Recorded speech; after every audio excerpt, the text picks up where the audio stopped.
বাসন্তী পুজো 2025 দেবীর আগমন ও গমন, মাহাত্ম্য ও পুজোর নির্ঘণ্ট। নমস্কার বন্ধুরা, চলুন জেনে নেওয়া যাক 2025 বাসন্তী পুজো সম্পর্কে। বাসন্তী পুজোর ইতিহাস ও মাহাত্ম্য। বাসন্তী পুজো মূলত দেবী দুর্গার এক বিশেষ রূপের আরাধনা, যা চৈত্র মাসের শুক্লপক্ষের মধ্যে অনুষ্ঠিত হয়। পুরাণ মতে এই পূজার সূচনা করেছিলেন রাজা সুরথ।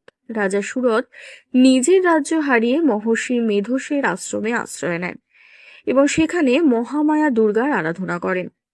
তার কঠোর তপস্যার ফলে মা দুর্গা প্রসন্ন হন এবং রাজা সুরথ তার রাজ্য পুনরুদ্ধার করেন। পরবর্তীকালে এই পুজোই বাসন্তী দুর্গাপুজো নামে পরিচিতি লাভ করে।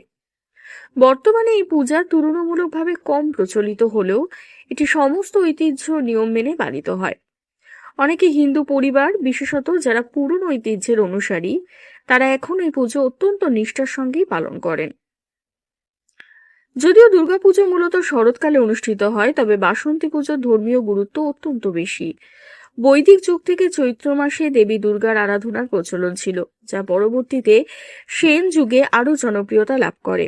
পণ্ডিতদের মতে এই পুজোর সময় দেবী দুর্গা বিশেষভাবে সক্রিয় থাকেন এবং ভক্তদের সমস্ত সংকট এবং বাধা দূর করেন। শাস্ত্র মতে বাসন্তী পুজো সম্পন্ন করলে জীবনের সমস্ত বাধা দূর হয়, পাপ নাশ হয় এবং মনোবাঞ্ছা পূর্ণ হয়। এই পুজোর বিশেষ আকর্ষণ হলো সন্ধি পুজো, যা দেবী দুর্গার মহিষাসুর বধের স্মরণেই পালন করা হয়। তো চলুন জেনে নেওয়া যাক চলতি বছরে বাসন্তী পুজো ঠিক কবে পড়েছে। চলতি বছরের বাসন্তী পুজো এপ্রিল মাসের প্রথম সপ্তাহে পড়েছে, 3রা এপ্রিল 2025, ষষ্ঠী তিথি ও দেবীর বোধন। 4 এপ্রিল সপ্তমী, 5 এপ্রিল অষ্টমী এবং সন্ধি পুজো, 6 এপ্রিল নবমী, এই দিন রামনবমীও পালিত হবে, আর 7 এপ্রিল দশমী ও দেবী বিসর্জন। দেবীর আগমন এবং গমন। 2025 সালে দেবীর আগমন এবং গমন উভয়ই হবে গজে, অর্থাৎ হাতিতে। শাস্ত্র মতে গজে আগমন হলে পৃথিবীতে সমৃদ্ধি আসে, শস্য ফসলে ভরে ওঠে ক্ষেত। একইভাবে গজে গমন অত্যন্ত শুভ বলেই কিন্তু মনে করা হয়। তাই 2025 সালে বাসন্তী পুজো অত্যন্ত সৌভাগ্যসূচক। বাসন্তী পুজোর আচার এবং অনুষ্ঠান। বাসন্তী পুজোর মূল আচার এবং অনুষ্ঠানগুলি দুর্গাপুজোর মতোই হয়, তবে এতে কিছু বিশেষ বৈশিষ্ট্য রয়েছে, যেমন দেবীর বোধন। ষষ্ঠীর দিন দেবীর বোধন করা হয়। নবপত্রিকা স্থান ও স্থাপন। সপ্তমীর দিন কলা গাছকে নবপত্রিকা হিসাবে স্নান করানো হয় এবং মণ্ডপে প্রতিস্থাপন করা হয়। অষ্টমী পুজো এবং কুমারী পুজো। এই দিনে বিশেষভাবে কুমারী পুজো অনুষ্ঠিত হয়। সন্ধি পুজো। অষ্টমী ও নবমীর সন্ধিক্ষণে সন্ধি পুজো হয়, যা অত্যন্ত গুরুত্বপূর্ণ। নবমী হোম যজ্ঞ। নবমীর দিন বিশেষ যজ্ঞ হয়, যা পাপ মুক্তি ও কল্যাণের জন্যই করা হয়। দশমী ও দেবীর বিসর্জন। দশমীর দিন সিঁদুর খেলা এবং দেবীর বিসর্জন অনুষ্ঠিত হয়। বাসন্তী পুজোর বর্তমান প্রচলন। যদিও শারদীয় দুর্গাপুজো বেশি জনপ্রিয়, তবুও পশ্চিমবঙ্গের কিছু জায়গায়, বিশেষত বর্ধমান, বাঁকুড়া, নদিয়া, মালদা, মুর্শিদাবাদ এবং বাংলাদেশের কিছু অঞ্চল বাসন্তী পুজোর বিশেষ প্রচলন রয়েছে।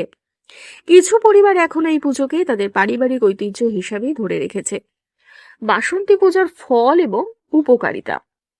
বাসন্তী পুজো করলে সংসারে সুখ ও সমৃদ্ধি বৃদ্ধি পায়, পাপ নাশ হয় এবং পুণ্য অর্জিত হয়। ব্যবসা এবং কর্মক্ষেত্রে উন্নতি ঘটে, শত্রু নাশ ও বাধা দূর হয় এবং গৃহেও শান্তি বজায় থাকে।